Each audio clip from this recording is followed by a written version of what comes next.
ഉദ്ഘാടനം കഴിഞ്ഞ മാസങ്ങൾ പിന്നിട്ടിട്ടും വ്യാപാരികൾ ഏറ്റെടുക്കാതെ ഫുഡ് സ്ട്രീറ്റ് പദ്ധതി വലിയ പ്രതീക്ഷയോടെ ആരംഭിച്ചിട്ടും 2 കടകൾ മാത്രമാണ് ഇതുവരെ പ്രവർത്തനക്ഷമമായത്. കടകൾ ഏറ്റെടുക്കാൻ വ്യാപാരികൾ എത്താത്തത് വലിയ വാടക ഈടാക്കുന്നതിനാലാണ് എന്ന ആക്ഷേപവുമുണ്ട്. ഭക്ഷണപ്രിയർക്ക് വിവിധ രുചികൾ ഒരുക്കുക എന്ന ലക്ഷ്യത്തോടെയാണ് കേന്ദ്ര സർക്കാരിന്റെ ഫുഡ് സ്ട്രീറ്റ് പദ്ധതി ആരംഭിച്ചത്. പദ്ധതിയുടെ ഭാഗമായി കൊച്ചി കസ്തൂർബ നഗറിൽ ആരംഭിച്ച പല കിയോസ്കുകളും ഇന്നും അടഞ്ഞുകിടക്കുന്ന അവസ്ഥയിലാണ്.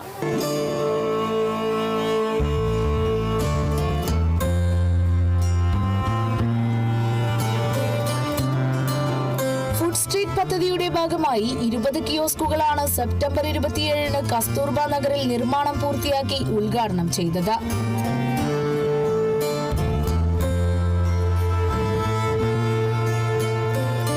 ഇറ്റാലിയനും കൊറിയനും അടക്കം ഓരോ കൗണ്ടറുകളിലും ഓരോ ഭക്ഷണം ലഭ്യമാക്കുക എന്നതായിരുന്നു ഫുഡ് സ്ട്രീറ്റിന്റെ ലക്ഷ്യം. എന്നാൽ ഉദ്ഘാടനം കഴിഞ്ഞ 4 മാസം പിന്നിട്ടിട്ടും 2 കടകൾ മാത്രമാണ് പ്രവർത്തനക്ഷമമായത്. ഇപ്പോൾ സത്യം പറഞ്ഞാൽ നഷ്ടത്തിലാണ് പോകുന്നത്. നമ്മൾ തുറന്നുകൊണ്ട് അടയ്ക്കരുതെന്നുള്ള ഒറ്റൊരു വാശിയിലാണ് നമ്മളിത് ചെയ്തുകൊണ്ടിരിക്കുന്നത്. ലാഭമാണെന്നൊന്നും പറയാൻ പറ്റില്ല. കാരണം ഒരു കടയും തുടങ്ങിയില്ല. എല്ലാ കടയും തുടങ്ങിയാൽ മാത്രമേ നമുക്കിവിടെ ആൾക്കാർ വരത്തുള്ളൂ. ഇപ്പം കുറച്ച് പേര് ഓൾറെഡി വരുന്നവർ മാത്രമേ വരുന്നുള്ളൂ. ഇവിടെ ഈ ഓപ്പൺ സ്റ്റേജ് പിന്നെ ഓപ്പൺ ജിമ്മ് അതൊക്കെ വരുമ്പോൾ പിള്ളേരൊക്കെ നിറച്ച് വരുമ്പോൾ ആളാവും.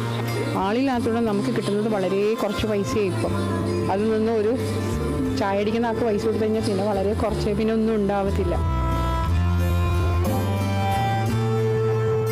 അഭിമുഖത്തിന്റെയും ഫിനാൻസ് ബിഡിന്റെയും അടിസ്ഥാനത്തിലാണ് കിയോസ് നടത്തിപ്പുകാരെ നിശ്ചയിച്ചത്. 8 കടകൾ ജനറൽ വിഭാഗത്തിന്, 6 കടകൾ വനിതകൾക്ക്, 2 പട്ടികജാതി വിഭാഗത്തിന്, ട്രാൻസ്ജെൻഡർ ഭിന്നശേഷിക്കാർ എന്നിവർക്കായി ഓരോ കടകൾ. ഇങ്ങനെയാണ് സംവരണം ചെയ്തത്. 7 കടകൾ വ്യാപാരികൾ ഏറ്റെടുത്തെങ്കിലും വാടക അടക്കമുള്ള വിഷയങ്ങൾ ഉന്നയിച്ച് സ്റ്റാളുകളുടെ പ്രവർത്തനം നീണ്ടുപോവുകയാണ്.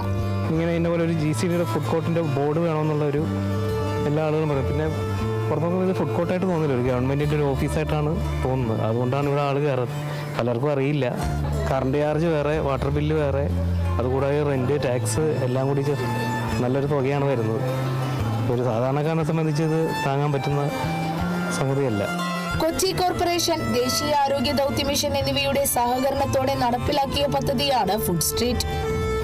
ഒരുപാട് പ്രതീക്ഷകളോടെ പ്രവർത്തനം ആരംഭിച്ച പദ്ധതി പല കാരണങ്ങളാൽ പാതി വഴിയിൽ മുടങ്ങിക്കിടക്കുന്നത് നിലവിൽ പ്രവർത്തനം ആരംഭിച്ച കച്ചവടക്കാരെ കൂടി ബുദ്ധിമുട്ടിലാക്കുന്നുണ്ട്. ക്യാമറ പേഴ്സൺ അക്ഷയ ദിലീപിനൊപ്പം വിജിത, കേരള വിഷൻ ന്യൂസ്, കൊച്ചി.